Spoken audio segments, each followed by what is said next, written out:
ಇವತ್ತು ನಿಮಗೆ ಅಪ್ಪಿಸ್ ಕುಕ್ಕರಿಯಲ್ಲಿ ಸಾಫ್ಟ್ ಆದ ಕಡುಬು ಮಾಡುವುದು ಹೇಗೆ, ಅಕ್ಕಿಯಿಂದ ಕಡುಬು ಮಾಡೋದು ಹೇಗೆ ಅನ್ನೋದನ್ನ ತಿಳಿಸ್ಕೊಡ್ತೀನಿ. ಆದ್ರೆ ಅದಕ್ಕಿಂತ ಮುಂಚೆ ಎಲ್ಲರಿಗೂ ನಮಸ್ಕಾರ, ಅಪ್ಪಿಸ್ ಕುಕ್ಕರಿಗೆ ಸ್ವಾಗತ. ಮಲ್ನಾಡ್ ಕಡೆ ಮತ್ತೆ ಮಂಗಳೂರು ಸೈಡ್ ಅಲ್ಲಿ ಕಡುಬು ಅಂತ ಹೇಳಿ ಮಾಡ್ತಾರೆ, ತುಳುನಲ್ಲಿ ಪುಂಡಿ ಅಂತ ಹೇಳ್ತಾರೆ. ಬ್ರೇಕ್ಫಾಸ್ಟ್ ರೆಸಿಪಿ ಇದು, ತುಂಬಾ ಅದ್ಭುತವಾಗಿರುತ್ತೆ ಟೇಸ್ಟು. ಇದಕ್ಕೆ ಕಾಯಿ ಚಟ್ನಿ ಅಥವಾ ಕೋಳಿ ಸಾರು ಇದ್ರೆ ವಾವ್ ಅನ್ಸುತ್ತೆ. ಆ ಕಡುಬನ್ನ ಮಾಡೋದು ಹೇಗೆ ಅನ್ನೋದನ್ನ ಇವತ್ತು ನಾನು ತಿಳಿಸ್ಕೊಡ್ತೀನಿ. ಇನ್ಯಾಕ್ ತಡ, ಬನ್ನಿ ನೋಡೋಣ.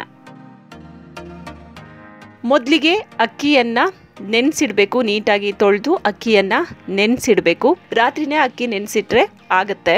ನಂತರ ರುಬ್ಕೊಬೇಕು, ಅಕ್ಕಿನ ನೆನೆಸಿಟ್ಟಂತಹ ಅಕ್ಕಿನ ರುಬ್ಕೋಬೇಕು. ಮಲೆನಾಡು ಮತ್ತೆ ಮಂಗಳೂರಲ್ಲಿ ತುಂಬಾನೇ ಫೇಮಸ್ಸು. ನೀವು ಕೂಡ ಮಾಡಿ. ಚಿಕನ್ ಕರಿ ಅಥವಾ ಚಿಕನ್ ಗ್ರೇವಿ ಏನಾದರೂ ಮಾಡಿದ್ರೆ ಸಖತ್ ಕಾಂಬಿನೇಷನ್ನು ಕಡುಬಿಗೆ. ಅದೇ ರೀತಿಯಾಗಿ ಖಾರವಾದಂತಹ ಖಡಕ್ ಚಟ್ನಿ ಕೂಡ ಕಡುಬಿಗೆ ತುಂಬಾ ಬೆಸ್ಟ್ ಕಾಂಬಿನೇಷನ್ನು. ನೋಡಿ, ಈ ಹದ ಅಂದ್ರೆ ಅಕ್ಕಿ ರುಬ್ಬಾದ್ಮೇಲೆ ಇಷ್ಟು ನೀರು ಹಾಕಿ ಈ ಹದದಲ್ಲಿ ಮಾಡ್ಕೋಬೇಕು. ಒಂದು ಪಾತ್ರೆಗೆ ಹಾಕೋಬೇಕು. ಈ ಹದ ಬಂದ್ರೆ ಸಾಕು. ಅಕ್ಕಿನ ಹೇಗಿದ್ರು ದಪ್ಪ ರುಬ್ಕೊಂತಿರಲ್ಲ. ನಂತರ ಅದಕ್ಕೆ ನೀರನ್ನ ಆ್ಯಡ್ ಮಾಡಬೇಕು.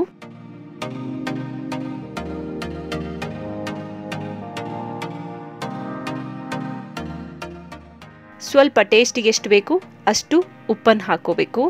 ಉಪ್ಪು ಹಾಕಿ ಆದಮೇಲೆ ನೀಟಾಗಿ ಮಿಕ್ಸ್ ಮಾಡ್ಕೋಬೇಕು.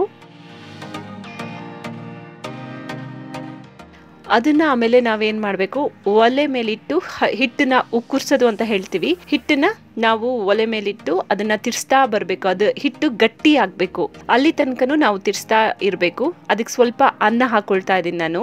ಅನ್ನ ಹಾಕಿದ್ರೆ ಕಡುಬು ಸಾಫ್ಟ್ ಆಗಿ ಬರುತ್ತೆ. ಅದಕ್ಕೋಸ್ಕರ ನಾನು ಅನ್ನ ಹಾಕೋತಾ ಇದ್ದೀನಿ. ಅನ್ನ ಇಲ್ಲ ಅಂದ್ರೂ ಓಕೆ, ಕಡುಬು ಮಾಡ್ಬೋದು. ಈ ರೀತಿಯಾಗಿ ತಿರ್ಸ್ತಾನೆ ಇರಬೇಕು. ಇಲ್ಲ ಅಂತ ಅಂದ್ರೆ ತಳ ಹಿಡಿಯುತ್ತೆ, ಅಡಿ ಹಿಡಿಯುತ್ತೆ. ಅದು ಗಟ್ಟಿ ಆಗೋ ತನಕನೂ ನಾವು ಇದೇ ರೀತಿಯಾಗಿ ಚಮಚದಲ್ಲಿ, ಸ್ಪೂನಲ್ಲಿ ತಿರುಗಿಸ್ತಾನೆ ಇರಬೇಕಾಗತ್ತೆ. ನೋಡಿ, ಗಟ್ಟಿ ಆಗ್ತಾ ಇದೆ. ನೋಡಿ, ಗಟ್ಟಿ ಆಗ್ತಾ ಇದೆ. ಈ ಥರ ಗಂಟು ಆಗ್ತಾನೆ ಇರುತ್ತೆ. ಅಡಿ ಹಿಡಿಯೋದಕ್ಕೆ ಬಿಡಬಾರ್ದು ಅಷ್ಟೇ. ನೋಡಿ ಎಷ್ಟು ನೀಟಾಗಿ ಹಿಟ್ಟು ಗಟ್ಟಿ ಆಯಿತು ಅಂಥೇಳಿ. ಈ ರೀತಿ ನೀವು ಎಣ್ಣೆ ತನಕನೂ ಅದನ್ನು ತಿರ್ಸ್ತಾನೇ ಇರಬೇಕು. ಈಗ ಹಿಟ್ಟು ಒಂದು ಹದಕ್ಕೆ ಬಂದಿದೆ. ಆಮೇಲೆ ಏನು ಮಾಡಬೇಕು, ಹಿಟ್ಟು ಗಟ್ಟಿ ಆದಮೇಲೆ ಒಂದು ಅಗಲ ಇರುವಂತಹ ಪ್ಲೇಟಿಗೆ ಹಾಕಿ ಅದನ್ನು ನೀಟಾಗಿ ಈ ರೀತಿಯಾಗಿ ಮಾಡ್ಕೋಬೇಕು. ಆವಾಗ ಅದು ಗಂಟು ಸಪ್ರೇಟ್ ಗಂಟು ಇರುತ್ತಲ್ಲ, ಒಂದು ಲೆವೆಲಿಗೆ ನೀಟಾಗಿ ಆಗುತ್ತೆ. ಸ್ವಲ್ಪ ನೀರು ಮುಟ್ಕೊಂಡು ಹಿಟ್ಟನ್ನು ಈ ರೀತಿಯಾಗಿ ಕಲಿಸ್ಕೋಬೇಕು. ಚಪಾತಿಗೆ ಹಿಟ್ಟೆಲ್ಲ ಕಲಿಸ್ಕೋತೀವಲ್ಲ ಆ ರೀತಿಯಾಗಿ.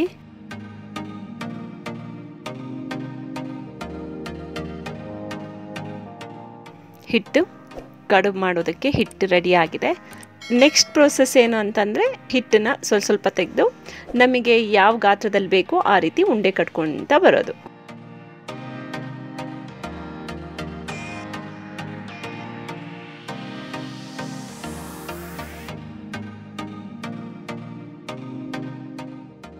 ಚಿಕ್ಕ ಉಂಡೆ ಬೇಕಾದ್ರೆ ಚಿಕ್ಕನೂ ಮಾಡ್ಕೊಬೋದು, ದೊಡ್ಡ ಉಂಡೆ ಬೇಕಾದ್ರೆ ದೊಡ್ಡನೂ ಮಾಡ್ಕೋಬೋದು.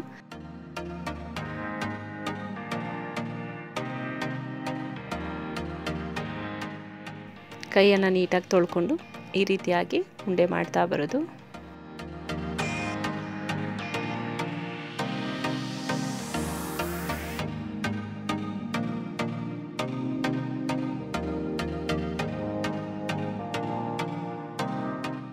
ನೋಡಿ, ಉಂಡೆ ರೆಡಿಯಾಗಿದೆ ಕಡುಬು.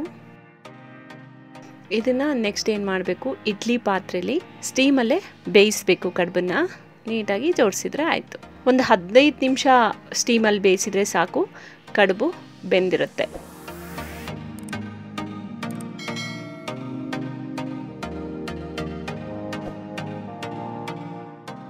ಸ್ಟೀಮಲ್ಲೇ ಕಡುಬು ಬೇಯಬೇಕು. ಒಂದು 15ರಿಂದ 20 ನಿಮಿಷ ಬೆಂದರೆ ಸಾಕು.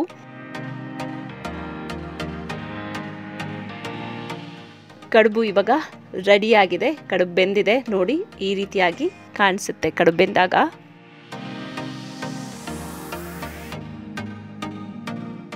ಫೈನಲಿ ಕಡುಬು ರೆಡಿಯಾಗಿದೆ.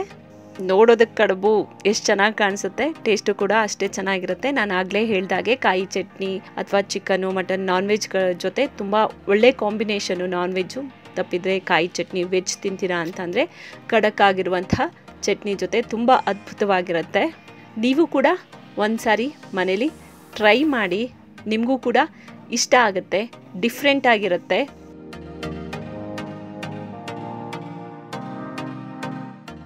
ಬಿಸಿ ಬಿಸಿ ಬಿಸಿಯಾಗಿದೆ ಕಡುಬು. ಇದ್ರ ಜೊತೆ ಚಿಕನ್ ಗ್ರೇವಿ ಇದ್ದರೆ ವಾವ್, ಅದ್ಭುತ. ನಾನು ಅದಕ್ಕೆ ಖಡಕ್ ಆಗಿರುವಂತಹ ಕಾಯಿ ಚಟ್ನಿ ಮಾಡ್ಕೊಂಡಿದ್ದೀನಿ ಇವತ್ತು. ತಿನ್ನೋದಷ್ಟೇ ಬಾಕಿ. ನೀವು ಕೂಡ ಅಕ್ಕಿ ಕಡುಬನ್ನು ಪಟಾಪಟ್ ಅಂತ ಮಾಡಿ ಟೇಸ್ಟ್ ನೋಡಿ ಹೇಗೆ ಬಂತು ಅನ್ನೋದನ್ನ ನನಗೆ ಕಾಮೆಂಟ್ ಬಾಕ್ಸ್ನಲ್ಲಿ ತಿಳಿಸ್ಬೋದು. ಇದು ಇವತ್ತಿನ ನನ್ನ ಸ್ಪೆಷಲ್ ವಿಡಿಯೋ. ನಾಳೆ ಮತ್ತೊಂದು ವಿಡಿಯೋದೊಂದಿಗೆ ನಿಮ್ಮ ಮುಂದೆ ಮತ್ತೆ ಹಾಜರಾಗ್ತೀನಿ. Thank you so much. ನಮಸ್ಕಾರ.